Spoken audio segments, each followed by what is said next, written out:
எதிர்பார்த்த மாதிரியே வந்து ஒரு ப்ரோமோ வந்தாச்சு. இப்போ வந்து பார்த்தீங்க அப்படின்னா, ஐயனார் துணை சீரியல்ல கண்டிப்பா வந்து சோழன சீக்கிரமாவே வந்து அவர் செஞ்ச தவறுகள்லாம் தெரிய வந்து, நிலாவுக்கும் அவருக்கும் பிரச்சனை வந்து, அந்த பிரச்சனையெல்லாம் முடிச்சு விட்டுட்டா, அதுக்கப்புறம் அந்த காதல் காட்சியெல்லாம் ஆரம்பிச்சுட்டு, இந்த பக்கம் வந்து ஆல்ரெடி வானதியன் பாண்டியன் கதை போயிட்டுருக்கு. அது சந்தா யாதவ் கதை இதெல்லாம் கொண்டு வரலான்னு முடிவு பண்ணிட்டாங்க போல. ஆனா வந்து இத ரொம்ப நாள் இழுத்தாங்க அப்படின்னா வந்து, நான் நேத்தே சொன்ன மாரி நிலா, சோழன் அப்படின்னு 2 பிரிவா மக்கள் பிரிஞ்சுருவாங்க. ஏன்னா இப்பவே வந்து நிலா தான் பெஸ்ட்டு, சோழன் தான் பெஸ்ட்டுங்கிற மாரி வந்துகிட்டு இருக்கு. சில இடத்துலலாம் ஜோடியா பெஸ்ட்டா இருக்குன்னு சொல்லுவாங்க. கதிர் ராஜுக்குலாம் எடுத்துட்டீங்க அப்படின்னா, அந்த பாண்டியன் ஷோஸ்லலாம். ஆனா இப்ப அந்த மாரி இல்ல இங்க. ஸோ இப்போ அதுக்கேற்ற மாதிரி தான் வந்து பார்த்தீங்க அப்படின்னா, இப்போ நிலா கிட்டக்க அங்கே அந்த கான்செப்ட் வந்து என்ன சொல்லிடுறாருன்னா, ஆதார் கார்டை உன் புருஷன் தாம்மா கொடுத்தான். அவன் கொடுத்ததுனால தான் நாங்கள் வந்து அதை வச்சு ரெஜிஸ்டர் பண்ண முடிஞ்சுச்சு. டாக்குமெண்ட் இல்லாமல் எப்படியுமே எங்களால் ரெஜிஸ்டர் பண்ண முடியும். ஸோ நீ அவன்கிட்ட தான் கேட்கணும் அப்படிங்கிறத சொல்லிடுறாங்க. ப்ளஸ் வந்து அது எப்படி நீங்கள் ஒவ்வொருத்தரையும் இந்த இன்ஸ்பெக்டர்கிட்டே போய் அவங்க பேசிடுறாங்க. இன்ஸ்பெக்டர் கிட்டக்க ஒவ்வொருத்தரையும் லாயர் வந்து கால் பண்ணி, இல்லை கோர்ட்லேருந்து யாராச்சும் கால் பண்ணி உங்கள்ட்ட இன்ஃபார்ம் பண்ணுவாங்களாம்.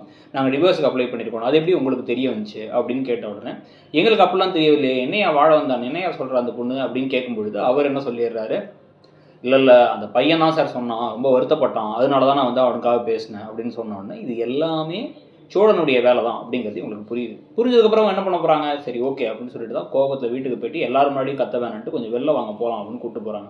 ஆனா என்ன ஒரு விஷயம்னா, அந்த சமயத்துல தான் சோழன் தன்னுடைய காதலை வெளிப்படுத்தலான்னு இருக்காரு. எப்பவோ வெளிப்படுத்த வேண்டிய காதலை தள்ளி தள்ளி தள்ளி தள்ளி தள்ளி தள்ளி போட்டுட்டே இருக்கு. உண்மையை மறைச்சு பொய்யா சொல்லி ஃப்ராடுத்தனம் பண்ணாருங்கிறது உண்மை. நீங்க இப்போ நிலாவோட இடத்துல இருந்து யோசிச்சு பார்த்தா, நிலா இதை வந்து திடீர்னு கேட்கும்போது ஷாக்காக தான் இருக்கும்.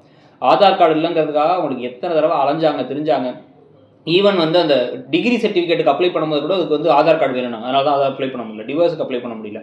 ஒரு வீடு பார்க்க முடியல. ஒரு ஹாஸ்டல் பார்க்க முடியல அப்படின்னு எல்லா பிரச்சனையும் இருந்துச்சு. எல்லாத்துக்கும் காரணம் இவர் தான். அது மட்டும் இல்லாமல் கால் பண்ணி மிரட்டுறதும் வந்து வாழ வந்தான்னு வச்சு மிரட்டினதும் இவர் தான் தெரிய வரும்பொழுது அவங்களுக்கு அதிர்ச்சியாக தான் இருக்கும். கோபம் தான் வரும்.